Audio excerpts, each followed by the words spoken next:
8 years. That's how long I'd been chasing ghosts through Chicago's underbelly, piecing together a puzzle that nobody wanted me to solve. My father disappeared when I was 18 years old. One day he was there, the next day he was gone. No note, no explanation. Just official papers saying he was dead, and a city that seemed determined to forget he'd ever existed. The police called it a closed case.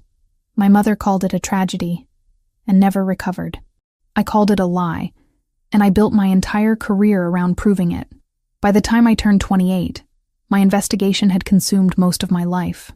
I'd taken on freelance writing assignments, pieces about urban development, city corruption, anything that paid rent on my apartment and left me enough time to dig deeper into the things that mattered. My editor at the Tribune thought I was wasting potential on small stories. He didn't know about the real work. Nobody knew. The connection started appearing in 2017. 12 people disappeared over a decade. All of them connected to one organization, the Sassolini family. All of them worked in various capacities: construction, logistics, administrative roles. All of them vanished without trace or explanation. Official records said they moved away, changed careers, relocated to different states. But when I tracked their families, dug through property records and financial documents, the pattern became undeniable. They didn't leave. They were erased. At the center of everything was Gabriel Sassolini, 35 years old. Took control of the organization after his grandfather retired. Handsome in that dangerous way. The kind of face that appeared in society pages and criminal databases with equal frequency. He was untouchable, connected to police, to politicians, to people with power that existed in the spaces between law and chaos.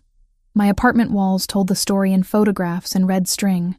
Maps of Chicago marked with locations where people disappeared. Bank transfers that didn't make sense. Security footage from businesses near the docks, pixelated and grainy, showing figures that might have been something or might have been nothing. The kind of evidence that would make any lawyer laugh me out of a room, but the kind of pattern that kept me awake at night.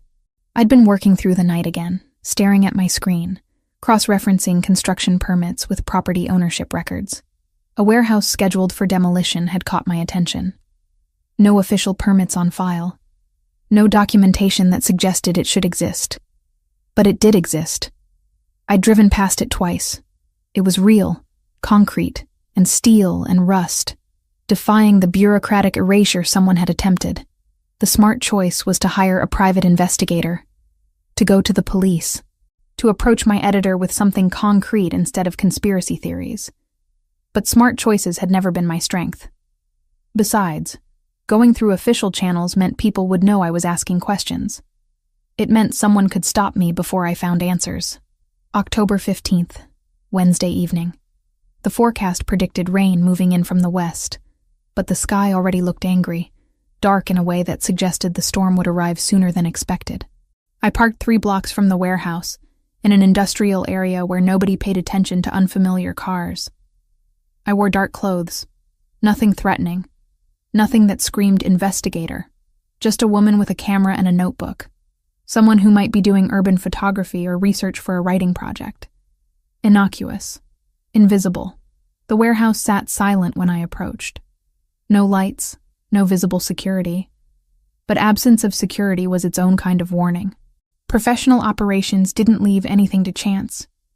If this place had no obvious protection, it meant the important protection was invisible. I made it inside through a side door that had been welded shut decades ago, but was actually just painted that way. The interior was hollow, cavernous, filled with the smell of rust and abandonment, and something else underneath that I couldn't identify. I moved carefully, documenting everything with my camera. Storage containers with serial numbers. Equipment. The kind of infrastructure that suggested business. But what kind of business remained unclear. I was so focused on photographing details that I almost missed the sound. Footsteps. Multiple people. Professional, coordinated movement. They weren't trying to hide. They were hunting, and they knew the space well enough not to worry about noise discipline. My heart began moving faster. I moved toward the back of the warehouse, calculating distances and exits. The back wall had a service door that led to the loading area. Beyond that, The Chicago River ran black and industrial. I'd scouted it weeks earlier, a way out that seemed impossible until you understood that impossible was sometimes your only option. I started moving faster. The footsteps behind me accelerated. They'd seen me, or they'd noticed movement, or they'd expected someone and confirmed their suspicions. The calculation didn't matter anymore. Only escape mattered. The loading dock was empty. The night air hit my face. Cold. Damp with coming rain. The drop to the riverside access was further than I'd remembered. Maybe 4 meters. Survivable if you didn't think too hard about the landing, about what the water might contain, about whether anyone could reach you once you were in it. Behind me, I heard the service door open. Voices called out, urgent and sharp. I didn't think. Thinking was for people who had time. I moved to the edge, measured the distance with a glance, and jumped. The fall lasted maybe 2 seconds, but felt eternal. The water arrived like impact with solid concrete, cold that didn't feel like cold anymore. It was erasure. It was pain translated into something beyond pain. It was the absence of everything familiar. My lungs seized, my muscles locked. I kicked toward the surface, toward the concept of oxygen. But the river was moving faster than I could swim. The current pulled me downstream, spinning me, disorienting my sense of direction. Water in my mouth. Water in my lungs. This is what drowning feels like, I thought with surprising clarity. This is how it ends. 8 years of investigation, and it ends in a river in the dark, where nobody will ever know what happened to me. Then hands. Powerful hands gripping my jacket, pulling upward with force that seemed impossible.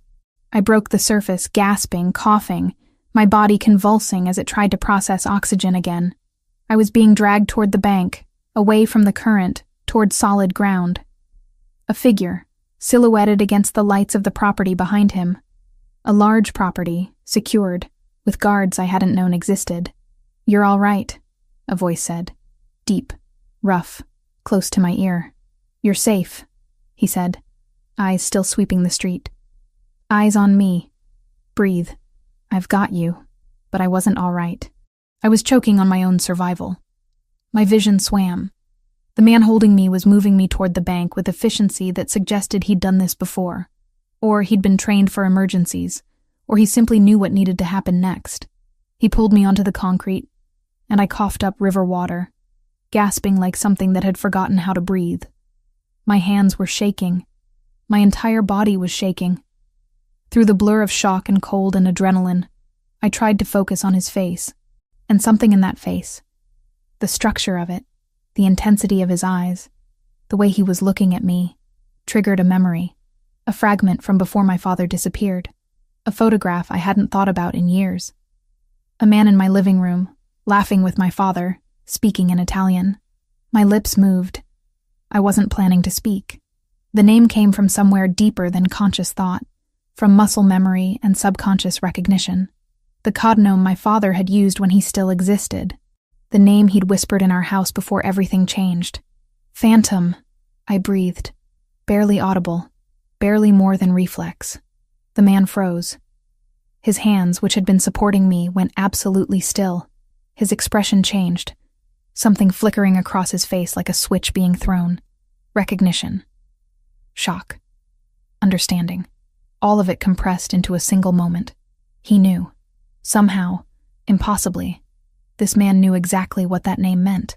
And the realization that I'd just identified myself, revealed myself, placed myself completely at his mercy, hit me with more force than the river. Consciousness returned in fragments. The feeling of soft fabric beneath my cheek, the hum of air conditioning. Voices somewhere distant, speaking Italian too quickly for my drowsy mind to process. I wasn't in the river anymore. That much registered first. Then came the panic. My eyes opened to a bedroom that cost more money than I'd made in the last 3 years. High ceilings, minimalist furniture, the kind of space designed by someone who understood that emptiness projected power. Floor-to-ceiling windows overlooked manicured grounds, and, beyond them, a wall topped with security cameras. Not subtle ones, the kind meant to be seen. I sat up too quickly, and my body reminded me exactly how cold that river had been. Every muscle ached. My lungs felt scraped raw. My clothes were gone, replaced with a silk robe that probably had a designer name I couldn't pronounce. I was clean. Someone had cleaned me while I was unconscious. The violation of that realization hit harder than the fear. The bedroom door opened without warning. He filled the doorway completely. Gabriel Sassolini, the man from the warehouse. In daylight, without water streaming down his face, he looked even more dangerous. The scar that traced his mandible caught the light as he studied me. His eyes were dark brown, almost black, and they held the expression of someone accustomed to never being surprised. Except, he looked surprised. Or something close to it. "You're awake," he said. Not a question. His accent was subtle but present. Italian underneath American English. "You've been asleep for nearly 16 hours. I pulled the robe tighter. "Where am I?" "Safe." He crossed the room with measured steps. "The question is why you were at that warehouse." "I don't know what you're talking about." The lie came reflexively, but his expression didn't change. He'd expected it. He stood at the window, silhouetted against the morning light, and I had the strange sensation of being assessed by something far more dangerous than a man. A force. An entity. "You whispered a name," he continued, still not looking at me, "when I pulled you from the river. A name nobody has used in 10 years. A name that belonged to someone I knew very well." My throat constricted. My mind raced through explanations, justifications, ways to deny what he clearly already knew. The only sound was my own breathing. "Your father," Gabriel said quietly. He turned then, and his eyes met mine with such intensity that I had to look away. "Marcus Richardson. Phantom. You called him that. I don't know what you mean. He was my closest friend, my business partner. Then one day he vanished, left no note, no explanation, no goodbye." Gabriel moved closer, and I pressed myself backward into the headboard. 8 years later, his daughter appears in a warehouse she shouldn't know about, investigating the organization I run. Calling his old codename in a moment of panic. "Tell me, Jessica. May I call you Jessica?" How am I supposed to interpret that? I said nothing. The truth was too complicated, too dangerous, too connected to things I didn't fully understand. Gabriel seemed to accept my silence as answer enough. He turned back to the window. "I'm not going to hurt you. If I wanted you dead, you'd already be dead. Instead, I fished you out of a river." He paused, though I'm not entirely sure why. The implication hung between us. He'd saved me on impulse. The realization that he might regret it was almost worse than the threat of violence would have been. "I want to leave," I said. "No, you don't. You can't keep me here." Gabriel glanced at me over his shoulder, and something that might have been amusement flickered across his face. "Actually, I can. I own this property. I control this estate, and enough of the surrounding blocks to make you very easy to find. I own the local police captain, the mayor, and 3 state representatives. I can keep you here for as long as I decide is necessary." He returned his attention to the window. "But I'm not going to. You're free to walk out whenever you choose. The door is unlocked. The gates will open. You'll make it approximately 15 minutes before my people pick you up, and then the situation becomes considerably more complicated than it currently is. So the question isn't whether you can leave. It's whether you should." He left after that, closing the door behind him with careful softness. Not a slam. Not a threat. Worse, somehow. I waited 30 seconds before I was out of bed and moving. The bathroom was attached to the bedroom, and I found clothes laid out on a marble counter. Carefully chosen. Tan linen pants, a cream-colored sweater, shoes in burnt brown leather. Everything in earth tones. Nothing that stood out, nothing that drew attention. He dressed me in invisibility. I moved through the halls of his home like a ghost. The architecture was exactly what I'd expected from someone like him. Cold, expensive, designed to intimidate. Modern art on the walls that probably had significant price tags. Furniture that looked uncomfortable by design. Everything screaming wealth in languages that didn't require words. The library found me as much as I found it.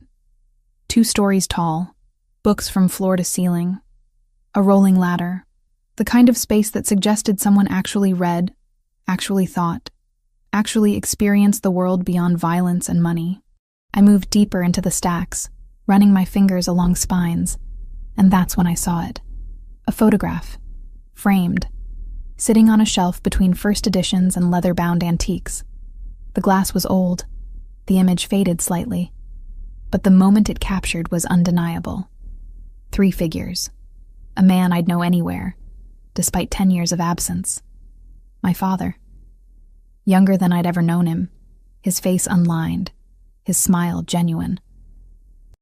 Next to him stood Gabriel, decades younger, but recognizable in the structure of his face, the intensity of his eyes. And between them, small and laughing, was me, 8 years old, before the abandonment, before the disappearance, before I learned that fathers could simply choose to evaporate. The photograph fell from my hand. I don't remember dropping it. I don't remember sinking to the floor. I remember only the sensation of the world tilting, of memories that I'd buried so deep I'd nearly convinced myself they were fiction, suddenly clawing their way back to the surface. I'd been in this room. This man had known my father.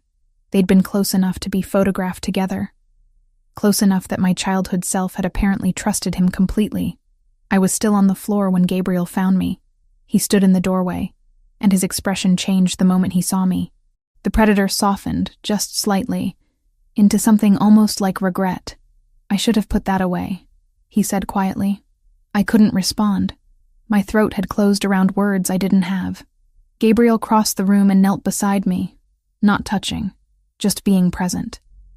His proximity triggered something else, a fragmented memory of his hands pulling me from the river, of his voice telling me I would be all right, of being saved by someone I'd spent years trying to find connections to. "You knew him," I managed. "Yes." "You were friends." "Yes." "Why did he leave?" Gabriel was quiet for a long moment.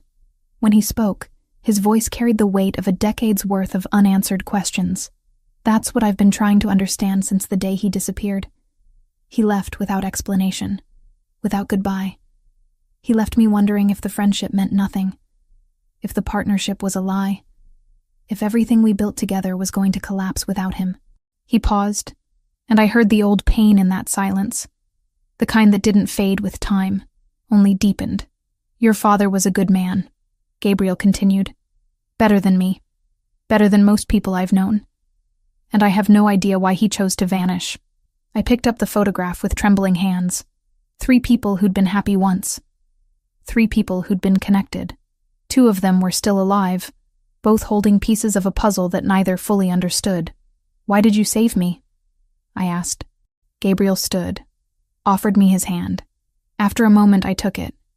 His grip was warm, steady, the grip of someone accustomed to holding things firmly.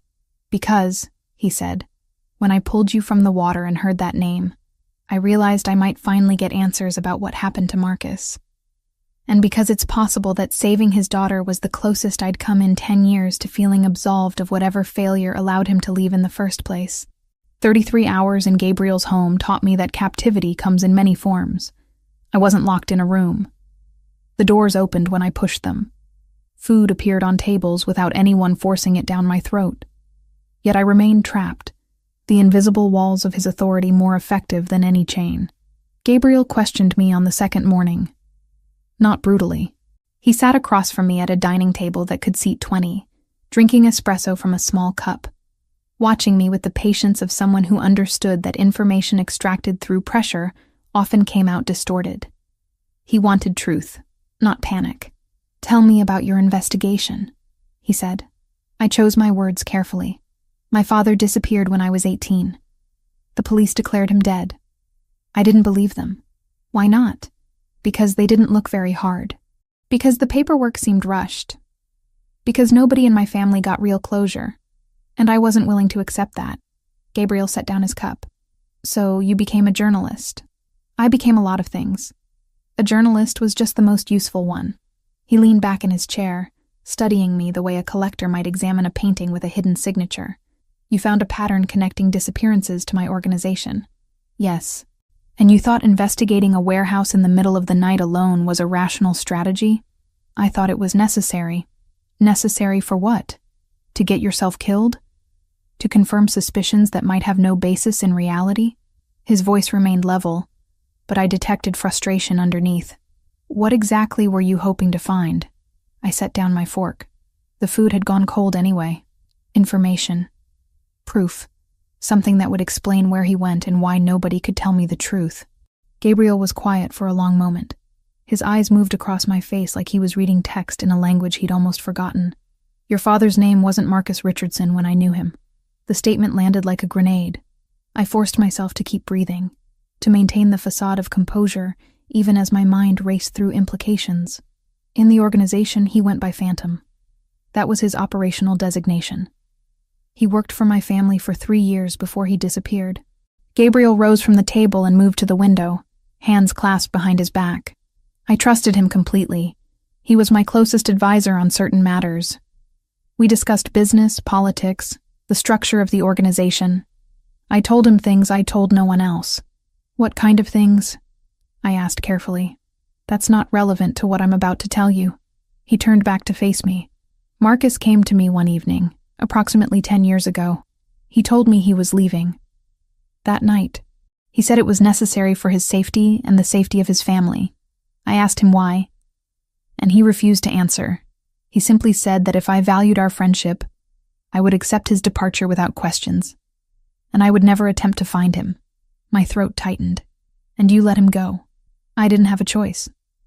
Marcus was intelligent enough to understand that if I pursued him, it would become a matter of organizational obligation rather than personal friendship. He was protecting me by removing the situation before it escalated. Gabriel returned to the table. What I want to understand is how his daughter ended up investigating crimes connected to my organization. How does someone go from private grief to public investigation without someone noticing?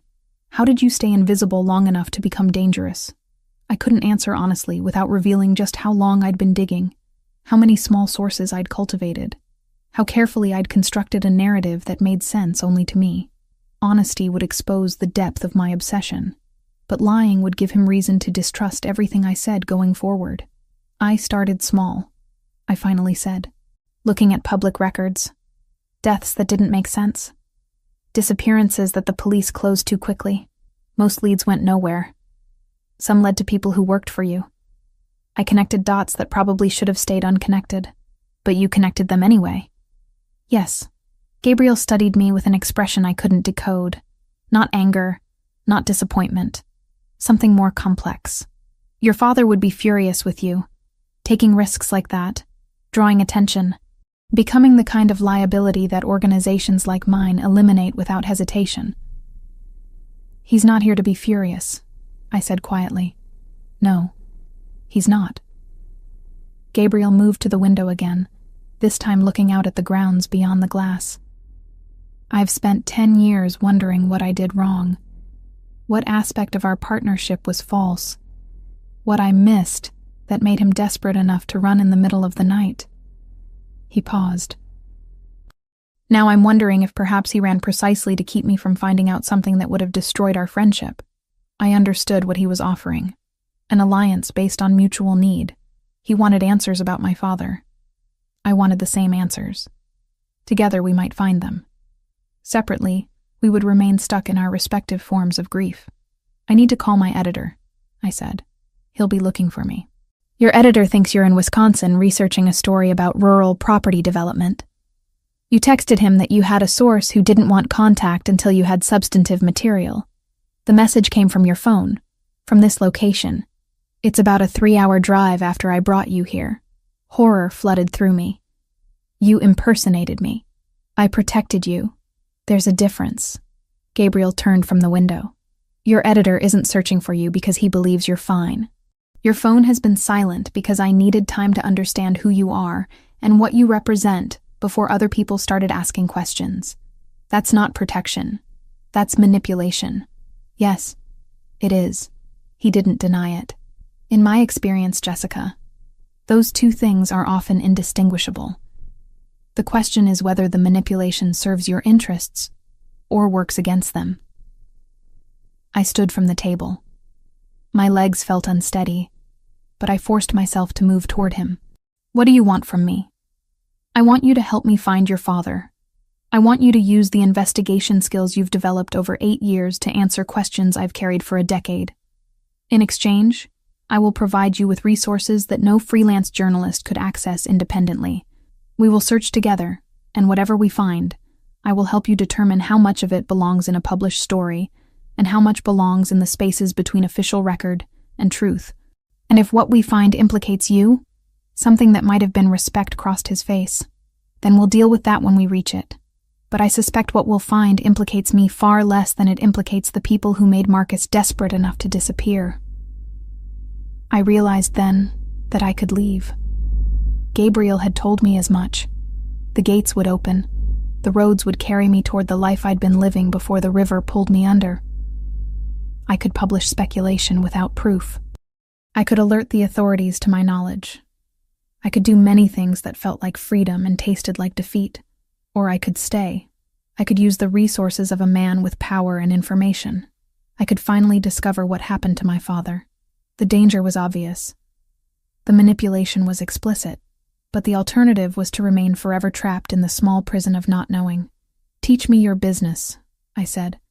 Help me understand how it works. Then tell me where my father fit into it. Everything. From the beginning. Gabriel nodded slowly.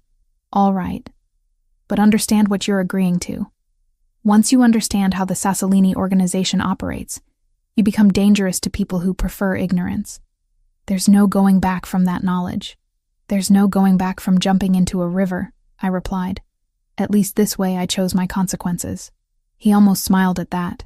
A brief flicker of something that looked like approval.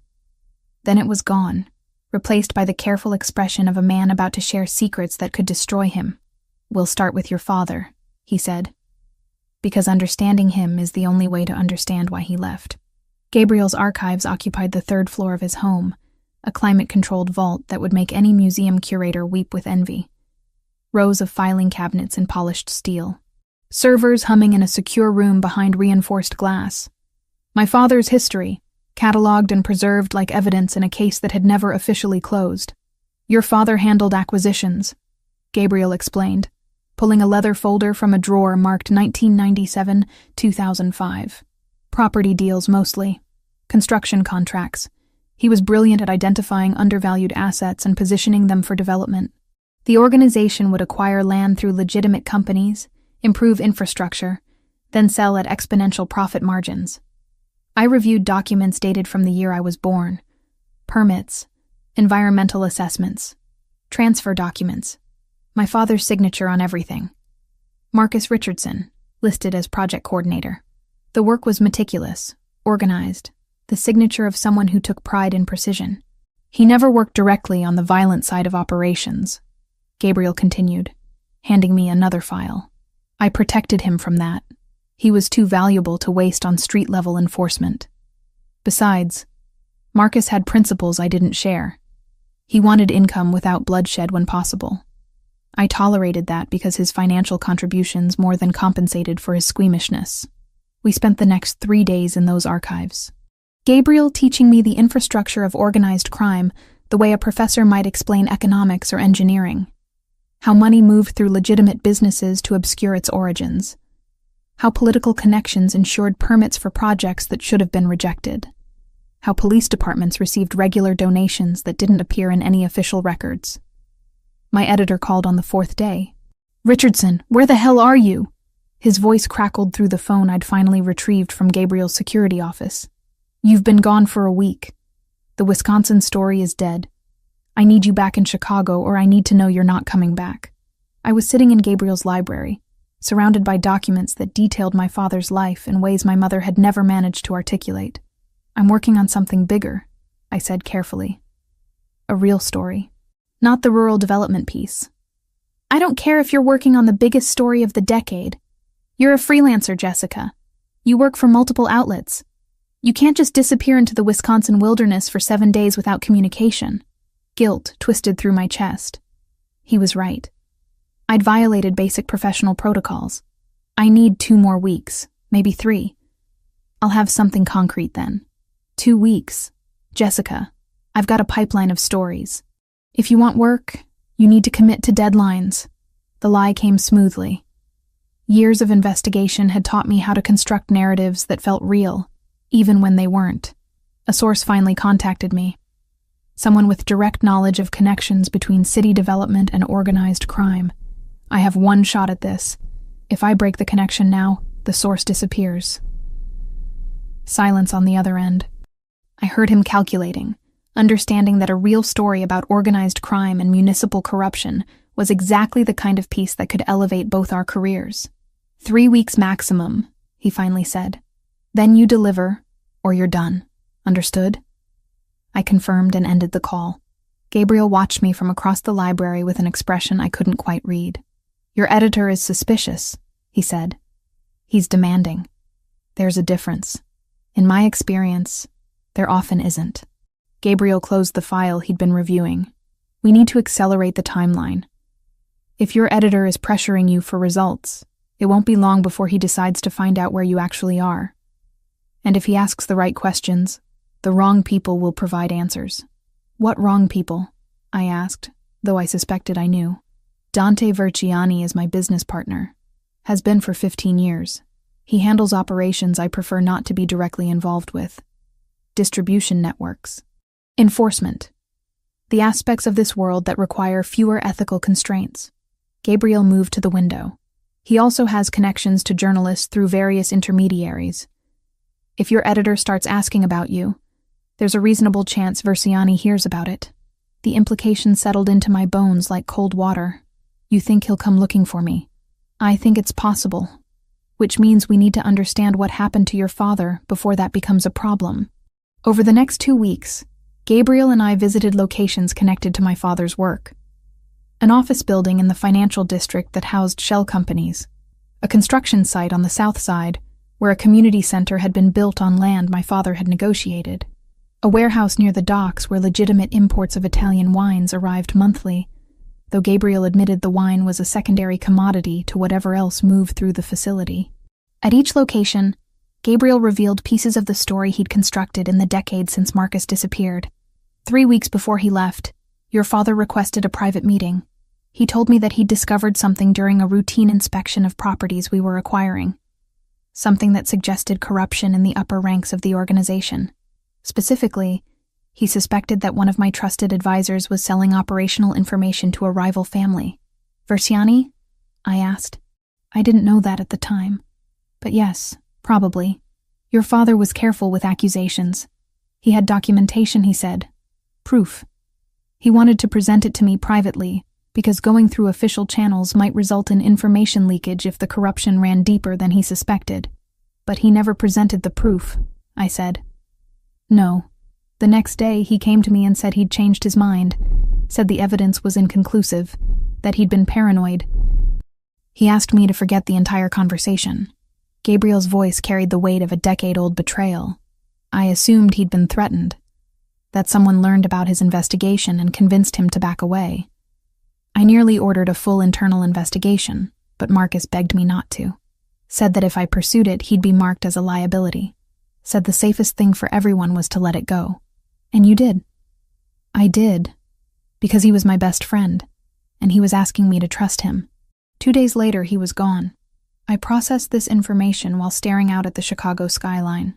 My father hadn't abandoned Gabriel out of malice or betrayal. He'd sacrificed their friendship to protect him.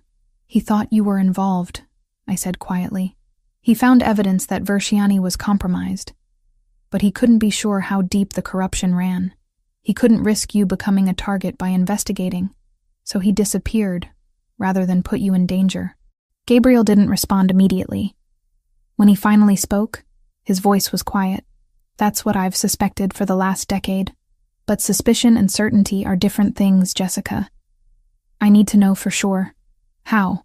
We have to find him, Gabriel said simply. We have to locate your father and ask him directly what he discovered, what he feared, and why he thought disappearing was preferable to trusting me with the truth. The weight of that task settled between us. My father had vanished deliberately, carefully, leaving no traces. The official record said he was dead. Any other trail had been buried under 10 years of intentional obscurity. But Gabriel had resources I'd never possessed. Connections within federal agencies, access to informants, the kind of organizational power that could move through bureaucratic channels that would take journalists months to navigate. And I had something equally valuable. I had legitimacy. I had credentials. I had the ability to ask questions publicly, without arousing the same level of suspicion that would surround Gabriel's inquiries. Together, we began searching for a ghost who'd become human through his choice to vanish. The investigation that had consumed 8 years of my life suddenly felt less like obsession and more like necessity. We weren't looking for my father to expose him. We were looking for him to understand him. And somewhere in that distinction lay the truth that had eluded me since he disappeared. That evening, alone in my guest room, I found myself wondering if proximity to Gabriel was clouding my judgment, whether the authority in his voice and the certainty in his movements were making me forget that he was, fundamentally, a criminal, whether my need for answers had made me complicit in something I didn't fully understand. But those doubts faded when I thought about my father's choice. He'd trusted Gabriel enough to sacrifice their friendship. He'd believed in the man's essential goodness strongly enough to protect him through disappearance rather than betrayal. If Marcus had trusted him, maybe I could too. At least for now. At least until we found the truth that both of us had been searching for in different ways. The pressure from my editor intensified on the 4th day of investigating with Gabriel. 3 calls in succession, each one more demanding than the last.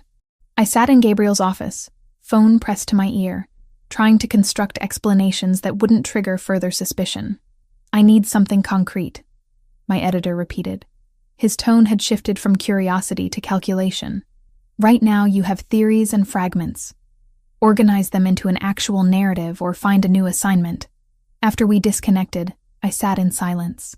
Gabriel watched from behind his desk, understanding without explanation what the conversation had cost me. "He's losing patience," I said. "Your editor isn't the problem," Gabriel replied quietly. He set down his phone and moved to the window. "One of my associates just informed me that Dante Versiani has been asking questions about you. Specifically about your background, about your work as a journalist, about your recent disappearance." The air in the room seemed to thin. "How did he find out about me?" "He's had people monitoring your apartment. When you didn't return for a week, he became curious. He has contacts within journalism circles. It didn't take long for someone to mention that you'd been investigating connections to organized crime."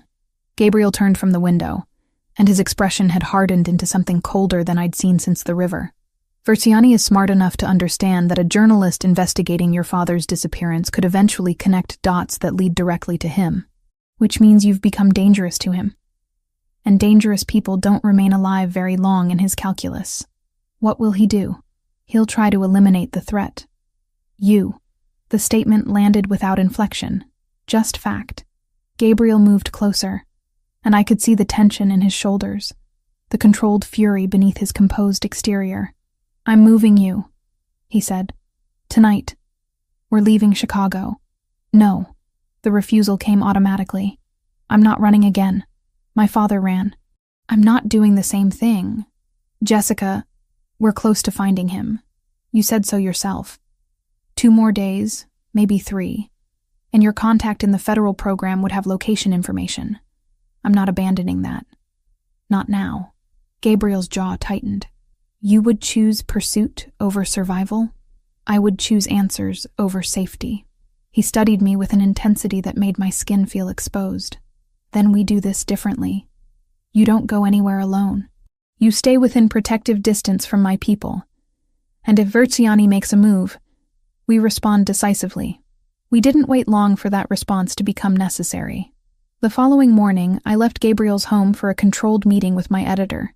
Gabriel insisted on preparation, on establishing protocols. I wore a wire disguised as a necklace. 2 of his men followed at discreet distance. Another pair waited near the...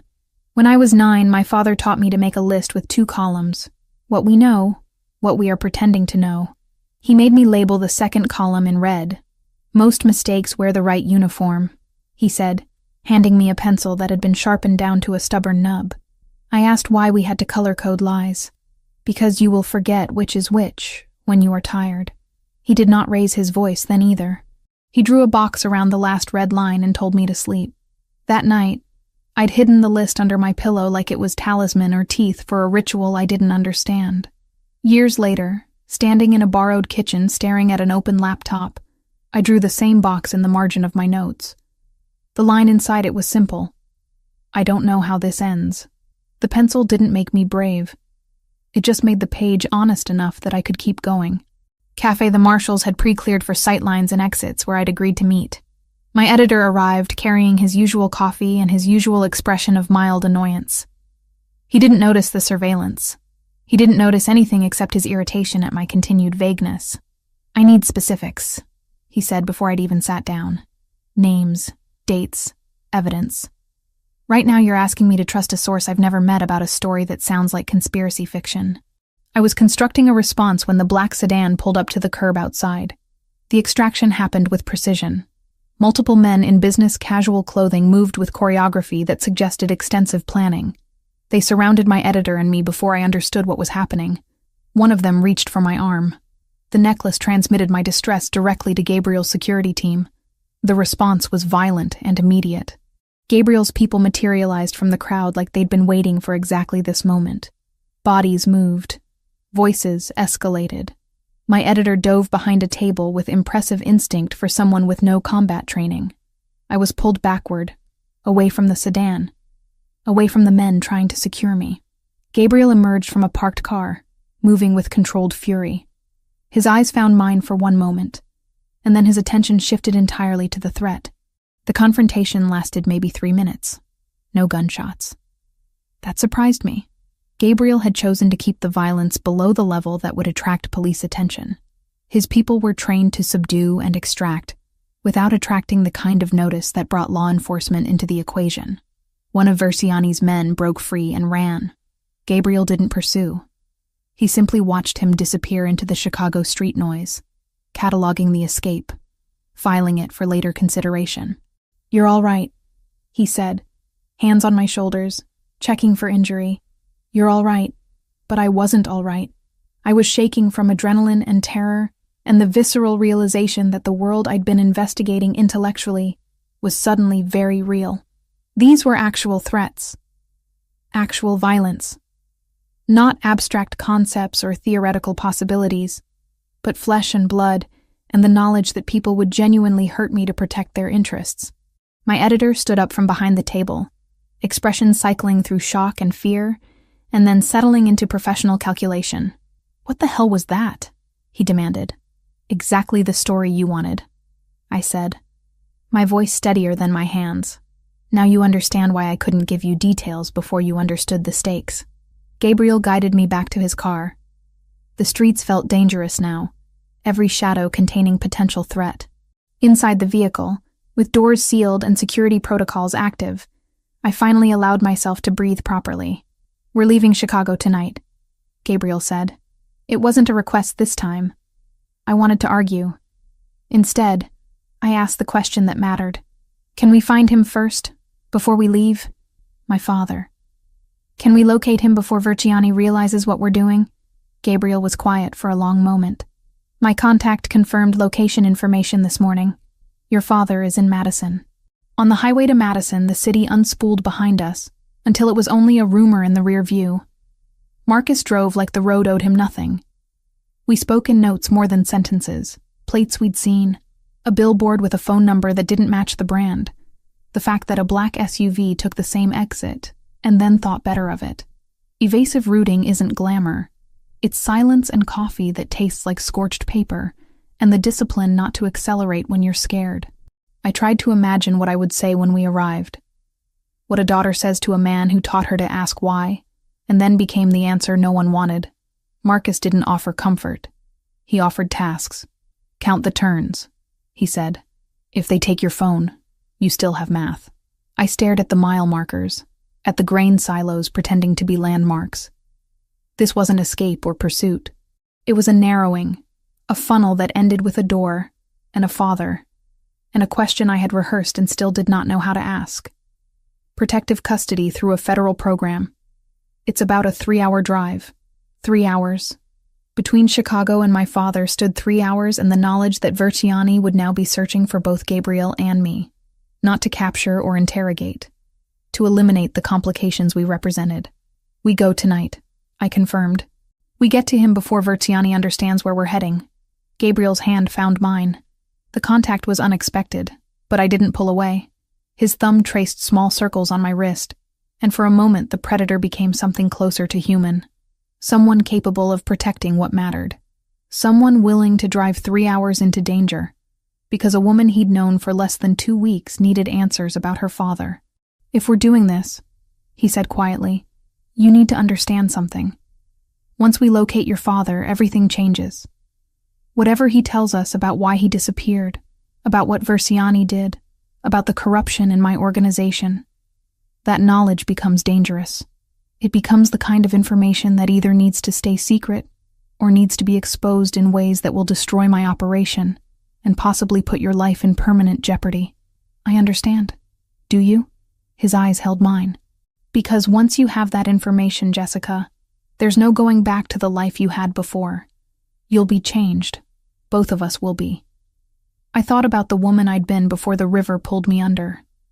The woman obsessed with ghosts and patterns, and truth existing in spaces no one wanted to examine. The woman who'd been willing to risk everything for answers. Take me to my father, I said. Everything else we'll face when we have to. Gabriel drove us through the Chicago night toward answers that waited 3 hours away in Madison. Behind us, the city receded into darkness. Ahead of us lay the possibility of finally understanding why my father had chosen to vanish. And somewhere in the space between past and future, the truth that would either bind us together or destroy us completely. The safe house sat on a quiet residential street in Madison, a 2-story colonial with blue shutters and a white picket fence that screamed normalcy. Gabriel parked 2 blocks away and we walked the distance in silence, our footsteps deliberate and measured. His security team had already confirmed the location was secure, that no one had followed us from Chicago, that the federal marshals assigned to my father's protection were expecting our arrival. The door opened before we could knock. A man in his mid-50s stood in the threshold, and for a moment I couldn't reconcile the image with my memories. 10 years had marked him. Gray had invaded his dark hair completely. His face carried lines that spoke of chronic stress and sleepless nights. But his eyes were exactly as I remembered. Sharp, intelligent, carrying the weight of secrets. Jessica, he said, and my name in his voice broke something inside me that I didn't know was broken. My God, you're all grown up. I couldn't move, couldn't breathe properly. Gabriel placed a steady hand on my lower back, and the contact grounded me enough to step forward. Marcus Richardson looked past me to Gabriel, and recognition flickered across his face. Recognition and something else. Guilt, maybe. Or regret. He extended his hand, and Gabriel accepted it with a grip that lasted longer than a normal greeting. You came, Marcus said quietly. My daughter led me here. Gabriel replied. The words were measured, controlled, but I detected the emotion underneath. Decade-old rage and hurt and confusion compressed into 3 words. We moved inside. The house was sparse, impersonal, the kind of temporary dwelling that people occupied without leaving traces. Federal protection meant isolation. It meant assuming a new identity and abandoning the life you'd built. It meant looking at photographs of your child through a screen and wondering if you'd made the right choice. Marcus sat across from both of us, and the interrogation began without formal preamble. Why? Gabriel asked. 10 years. Why disappear without telling me? Because you would have asked me to stay, Marcus said quietly, and if I stayed, you would have been in danger. The moment I discovered what Dante was doing, the moment I understood the scope of the corruption, I became a liability. But more than that, I became a threat to you. I leaned forward. What did you discover? Marcus looked at me with an expression I couldn't quite parse. Sadness. Love. Regret all layered together. Dante wasn't just selling information to rival organizations. He was selling operational details to multiple families. The Russians, the Gulf Cartel, even the Verciani family from the old country. He was building a network that would have allowed outside organizations to either control or destroy the Sassolini operation from within. Gabriel's jaw tightened.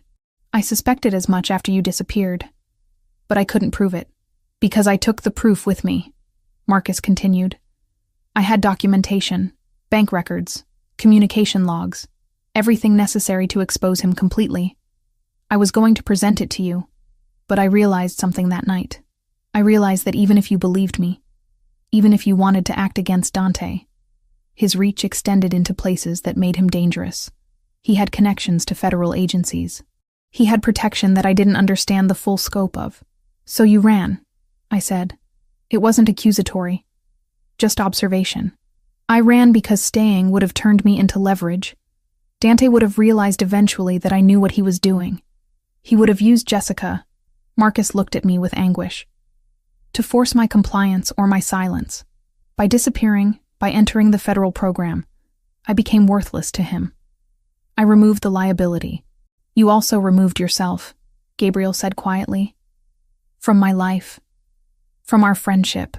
Marcus stood and moved to the window. Outside, Madison's residential streets carried on with ordinary people living ordinary lives. I couldn't tell you the truth without putting you in an impossible position. You would have had to choose between prosecuting your partner and protecting your operation. Either choice would have destroyed you. So I made the choice for you. I left. And I've spent 10 years watching from a distance, reading about the Sassolini organization through encrypted channels, knowing that you survived without me, but never being certain you were thriving. I survived because I understood that something fundamental had changed, Gabriel said. Your disappearance forced me to examine my organization differently. It forced me to be suspicious. It made me paranoid enough to survive another decade of Vertiani's slow betrayal. I watched the two men reconcile with the vocabulary of old friends who'd been separated by circumstance rather than malice. The anger in Gabriel's voice was real, but so was the understanding. My father hadn't abandoned him. My father had protected him the only way he knew how. What happens now? Marcus asked. Gabriel glanced at me, then back to Marcus. Now we stop protecting Dante through silence. We expose him. We use Jessica's credentials as a journalist to legitimize the information. We make the evidence public in a way that protects both you and me while destroying him completely. That will implicate you, Marcus said. People will know you were involved in operations that I've been involved in my entire life, Gabriel interrupted. But I've built my organization on the principle that I don't prey on innocents, and I don't traffic in information that damages people who can't defend themselves. Dante violated both principles. More than that, he violated the trust I placed in him. So yes, some of what becomes public will damage me, but it will destroy him, and that's an acceptable exchange. Federal marshals moved through the background of our conversation, preparing documents and secure communications that would allow Jessica to coordinate with authorities while protecting Marcus's location. The mechanics of dismantling a decade of careful corruption began unfolding around us. I sat with my father alone for a few moments while Gabriel coordinated logistics. I'm sorry, he said simply. For what? For missing your life, for not being there, for choosing organizational loyalty over my own daughter. I realized then that 10 years of his absence hadn't been abandonment. It had been sacrifice, the kind of choice that looked selfish from the outside, but was rooted in protection and love. Gabriel has been kind to me, I said. Since the river. Marcus nodded slowly. Gabriel is a good man in terrible circumstances. He's always been that way. When I realized I had to leave, knowing he would be the one person I left behind, was the hardest part. We didn't resolve the decade of separation in a single conversation. Reconciliation wasn't that simple, but we began the process of understanding how different choices had led us to the same moment. Different paths converging at Madison, at this small house, at the beginning of the end for Dante Verciani, and everything he'd built through betrayal. Gabriel drove us back toward Chicago as the night deepened. My father would remain in protective custody, but now with purpose. Now as a cooperating witness who would help dismantle the corruption from within. I sat in the passenger seat, watching Gabriel's profile against the darkness, understanding finally that saving me from the river hadn't been coincidence or impulse. It had been the universe offering him a second chance at the friendship he'd lost. And he was taking it. Consequences be damned. The federal building occupied an entire block in downtown Chicago, all glass and steel and the kind of architectural confidence that only government institutions seem to possess. Gabriel waited in a parking garage while I ascended to meet with Special Agent Catherine Morrison, a no-nonsense woman in her 50s who'd spent 2 decades prosecuting organized crime cases. Agent Morrison insisted on a coordinated release, evidence first under seal, publication second under counsel's guidance. Agent Morrison laid out the plan like he was folding a map on a windy roof. No heroics. We staged the material, we locked chain of custody, we let defense hang itself on its own filings. He tapped the table twice, not for emphasis but to mark sequence. He wanted redundancies, 2 copies, 2 couriers, 2 clocks. I don't need you brave, he said. I need you boring and on time. He walked me through the protocol for contact. A word only we would use if grabbed, a second if I needed the meeting burned. He did not raise his voice. He did not call it protection. It was housekeeping with consequences. When I asked if the article could move a day earlier, he shook his head. Evidence first under seal, publication second under counsel's guidance. Not romance, timing. I wrote the order down like it could steady my hands. He didn't smile. Good. Now do it again with your eyes closed. Not romance, timing. Your father's testimony is valuable, Morrison said, sliding a document across her desk. But testimony alone isn't enough to dismantle the entire network Versiani built. We need corroborating evidence. We need documentation that connects him to specific crimes. We need someone on the inside who can testify about his operational methods. I can provide that, I said, through journalism. I'll publish an investigation that connects Versiani to the corruption. I'll document his activities, his relationships with rival organizations, his infiltration of your agency. Everything becomes public record, which creates legal pressure and makes continued cooperation less risky for my father. In the newsroom, the lights felt colder because no one wanted to admit they were afraid. Legal sat with a stack of caveats that looked like a tower built from loss. Name what you can prove, the lawyer said. And only what you can prove. My editor watched the draft like it might leap. No poetry in the leady, she said. Not because I don't like it, but because juries don't. We argued about a single adjective for 10 minutes, and then cut the sentence entirely. Ethics wasn't a halo, it was a harness. You don't owe the audience catharsis, legal said. You owe them a path. I took out a line that made me feel brave and replaced it with a date and an invoice number. It read colder and truer, and I hated that this was the same thing. When we finally stood up, the page looked smaller than the harm it described. That was the point. No verdicts, no victory laps. Just the door we could open, and the ones we could now close. Morrison leaned back in her chair. You understand that publishing this story will make you a target? Versiani doesn't forgive threats to his operation. Once your name is attached to these revelations, he'll consider you an enemy. I'm already his enemy, I said quietly. I've been investigating him for 8 years without knowing it. At least now I'm doing it intentionally. We spent 3 hours constructing the framework for simultaneous legal and journalistic action. My father would testify before a grand jury about specific instances of corruption. I would publish my investigation, connecting those instances into a broader narrative of betrayal and organized crime infiltration of federal agencies. The timing would be coordinated to maximize pressure on Versiani and minimize opportunities for him to flee or destroy evidence. Gabriel was waiting in the parking garage when I emerged. His expression remained controlled, but I could see the tension in his shoulders, the way his hands gripped the steering wheel as we drove back toward his penthouse. Versiani knows we're moving against him, Gabriel said without preamble. One of my people detected unusual activity in the organization. He's consolidating support, moving money, preparing for something. War, I said. Internal war. He's going to challenge my authority. He's going to claim that I've become weak, that my decision to investigate corruption is destabilizing the organization, that his vision is what we need to survive. Gabriel's jaw tightened. He'll frame his actions as reformation, not betrayal. And unfortunately, some of my people will believe him. That evening we gathered in Gabriel's office. His closest advisors, men I'd learned to recognize over the past weeks. Franco, his second-in-command, several regional managers. They looked at me with varying degrees of hostility, confusion, and assessment. Jessica has agreed to publish an investigation, Gabriel announced. The investigation will expose Dante's corruption. It will document his ties to rival organizations. It will make clear that his actions endanger all of us. You're bringing a journalist into our business? One of the men, a stocky figure named Antonio, looked appalled. You're opening us to exposure. Jessica's investigation will appear regardless of whether she has our cooperation, Gabriel replied calmly. With our cooperation, we control the narrative. Without it, Dante controls it. I prefer to choose my vulnerabilities. The discussion lasted hours. Arguments were presented. Objections were raised and addressed. By midnight, Gabriel had secured commitment from enough senior figures that any move by Verziani would result in organizational fracture, rather than seamless transition.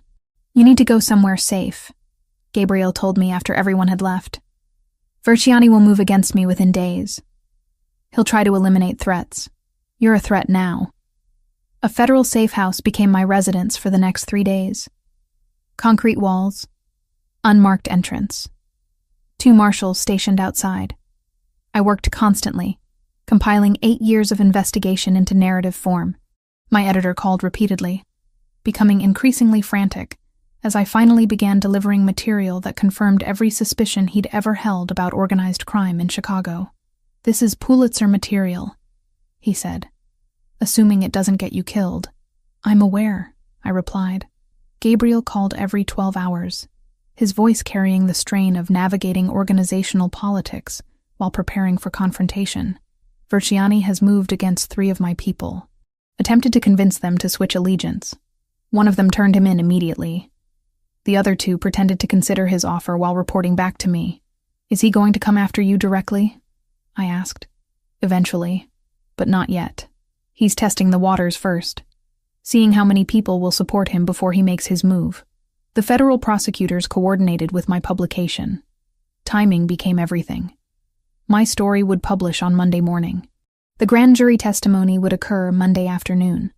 By evening, Verziani would be arrested on preliminary charges. The legal apparatus would move with speed, designed to prevent his escape or destruction of evidence. I spent Sunday evening in the safe house, reviewing my article one final time. 8 years of investigation compressed into 5,000 words. My father's name wasn't mentioned, but his experience threaded through the narrative. Gabriel's organization remained unnamed in most places, referred to simply as the subject organization. But anyone in law enforcement or organized crime would understand exactly what the article described. My editor's message arrived at midnight. Publication is locked in. No changes. You're changing the city tomorrow, Jessica. Be ready for the consequences. I understood what he meant. Once my name appeared on this story, I would become public record. My investigation would be archived in databases and news libraries. Verziani might face prosecution, but the danger wouldn't end. There would always be people connected to his organization who considered revenge appropriate response to betrayal. Gabriel arrived before dawn, before the marshals expected him, using security protocols that allowed him access to the safe house. He looked exhausted. His dark eyes held the weight of a man preparing for war against people he'd once trusted. Your article is going to destroy him, Gabriel said quietly. I know. It's also going to change everything. Between us. Between you and your father. Between you and this city. I know that too. He pulled me close, and I felt him trembling slightly. Not from fear. From the realization that choices made in the previous weeks had led inexorably to this moment. This threshold. After Monday morning, there would be no going back. When this is over, he said against my hair. When Verziani is imprisoned, and the investigation is concluded, I'm going to ask you to stay. I know I shouldn't ask. I know what I am, what my organization represents, but I'm going to ask anyway. I pulled back to look at him. His scar caught the early morning light, a physical manifestation of the life he'd lived, a life of violence and power and calculated risk. Ask me after Monday, I said. When we both understand what surviving this actually costs. He kissed me then, and it felt like a promise disguised as goodbye, like all the tension and proximity and danger of the past weeks, crystallizing into single moment of absolute clarity. Monday morning arrived with the weight of consequence. My article published at 6 a.m. exactly. Within hours, it was trending nationally. Within 8 hours, federal marshals arrested Dante Verziani at his home in the suburbs. Within 12 hours, my father sat in a federal courthouse and testified about 10 years of observation, documentation, and evidence of systematic corruption. I called my mother the night before the article ran. We didn't talk about forgiveness, only about breathing through whatever would follow. When the story broke and my father's testimony became public record, she didn't say, "I told you so." She said, "I can sleep tonight," and for the first time in a decade I believed her. The 12 names that had started everything didn't stay as red pins on my wall. In the filings unsealed after Dante's arrest, 6 appeared as employees funneled through shell contractors. 3 had life insurance anomalies tied to the same brokerage. All 12 intersected properties, Marcus flagged in his notes. I pulled the pins from the board one by one and laid the names flat like they could breathe easier on paper. There were patterns that had hid in plain sight because they wore uniforms we trusted. Vendors with one extra initial, contractors with safety records so clean they squeaked. 6 of the 12 had been hired through companies that existed only in mail drops. 3 had life insurance riders written by the same broker who made partner too young to have earned it. On Marcus's map, the intersections weren't roads. They were properties, warehouses with perfect lease histories and no footprints in winter photographs. We weren't chasing ghosts. We were closing the door behind men who thought doors were ornamental. When the filings were unsealed, the neatness of it was the insult. Dates that matched pay cycles, approvals that landed at 4:58 p.m., signatures that shook only when the weather did. The story wouldn't resurrect anybody. It would at last call their absence by its correct name. They weren't ghosts anymore. They were evidence. The machinery of justice, when it finally moved with terrifying efficiency. The confrontation came 3 days after my article published, and my father testified. Gabriel called me to his office, and I found him standing at the window with blood on his cufflinks. Not much. Just enough to suggest someone had recently disagreed with him about organizational structure and decision-making authority. Dante tried to stage a coup, Gabriel said without preamble. He approached 6 senior members and offered them positions in a restructured organization. He promised them we were moving into decline, that federal pressure would destroy everything, that his vision was the only path forward. How many agreed? I asked. None. Gabriel turned from the window. His expression remained composed, but I could see the exhaustion underneath, because I'd already made clear to them what Dante had done. Because your article provided undeniable proof that he'd betrayed us all. Because loyalty, it turns out, still matters when you're willing to defend the people you call family. The legal machinery moved faster than I'd anticipated. Dante Verziani faced charges on 5 counts of racketeering, conspiracy, and information trafficking. His trial would take months, but the outcome seemed inevitable. Federal prosecutors had documentation. They had testimony from my father. They had my published investigation providing context and corroboration. My editor called me exactly 1 week after the initial publication. "Congratulations," he said. "We're being contacted by every major publication in the country. Requests for interviews, offers to syndicate. Your piece is being taught in journalism schools as an example of investigative reporting." He paused. "I also wanted to tell you personally that we're giving you the promotion. Full-time staff position. Benefits. Predictable income. Everything we discussed before you disappeared into that story. I accepted the position, which meant returning to my apartment. Returning to something resembling normal life. Except normal had fundamentally shifted. I couldn't walk down Michigan Avenue without people recognizing my name. My social media was flooded with messages ranging from congratulation to threats. The story had changed things, exactly as Gabriel had predicted. My father relocated from protective custody to a monitored residence in northern Illinois, close enough to Chicago that Gabriel could visit without it being obvious, far enough that he remained insulated from direct danger. The reconciliation between them was incomplete, but progressing. Two men learning to rebuild friendship across a decade of separation and sacrifice. Gabriel and I existed in the space between definition. Not quite together, not quite separate. He still controlled organized operations that extended across multiple states. I still reported for a newspaper with editorial standards that conflicted with his world. The contradiction created constant tension, the kind that kept us aware of what we were actually risking by remaining proximate. "I could leave," Gabriel said one evening as we sat in his penthouse overlooking Chicago. The city spread below us like something we both inhabited but didn't fully belong to. I could liquidate operations, walk away from the organization, become legitimate. "You wouldn't survive it," I replied quietly. "Not emotionally, not psychologically. This is who you are." "And what are you?" I considered the question carefully. "I'm someone who discovered that chasing truth doesn't always provide the kind of clarity you want. I'm someone who loves a man she shouldn't be able to love. I'm someone who's learning that moral certainty is a luxury fewer people can afford than they claim." Gabriel reached for my hand. The contact was gentle, which somehow made it more intense than any dramatic gesture. "I want you to stay. I know, but you're not going to decide tonight." "No," I agreed. "I'm going to decide every morning whether staying is still the right choice.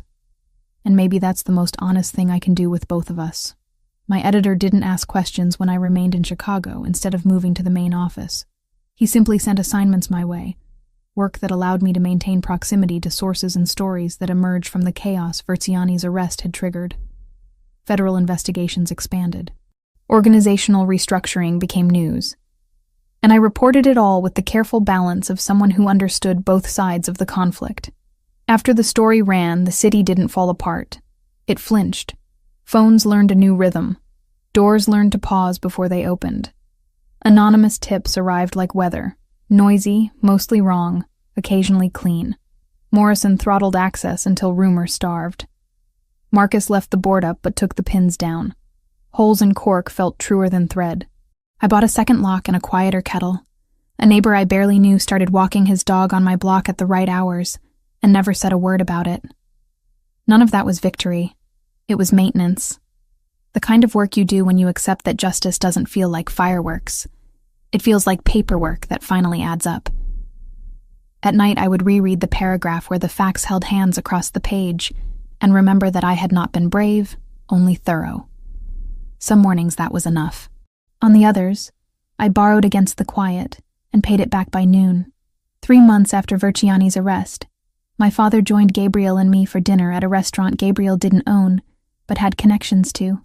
The meal was awkward in the way that reconciliation always is, people trying to rebuild bridges across chasms that had seemed unbridgeable. But it was happening. Progress emerged in fragments.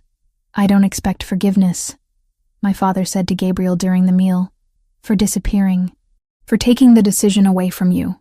"I don't expect it either," Gabriel replied, "for not pursuing you harder, for allowing doubt to overcome friendship." They were both right, both wrong, both capable of understanding the other's perspective while still carrying the weight of their choices. That night, back at Gabriel's penthouse, I stood on the balcony looking down at the city. Lights reflected off the Chicago River, turning it into something beautiful, despite knowing what lay underneath. Dante Verziani sat in a federal holding facility waiting trial. My father was learning to exist outside protective custody. My editor had accepted that I would work remotely from Chicago indefinitely. Gabriel had consolidated organizational authority and begun implementing reforms that reduced direct violence while maintaining operational effectiveness. Everything had changed. Nothing had fundamentally altered. "Are you thinking about staying?" Gabriel asked, joining me on the balcony. "I'm thinking that I don't have a choice anymore," I said. "I'm too connected now. To you. To my father. To this city and what it represents. Leaving would be retreat, and I'm finished retreating." Gabriel pulled me close, and I let myself exist in that moment without analyzing it, without projecting futures that might never arrive. The wind off the lake carried the smell of water and Chicago in October, and somewhere below us, the city continued its ordinary business, unaware that small moments of connection were being negotiated in high buildings above their heads. What happens when Verziani's trial ends? I asked. We'll deal with that when it arrives. And when federal prosecutors start looking more closely at your operations. Same answer. I understood then that he wasn't asking me to save him or fix him or be his redemption. He was simply asking me to stay.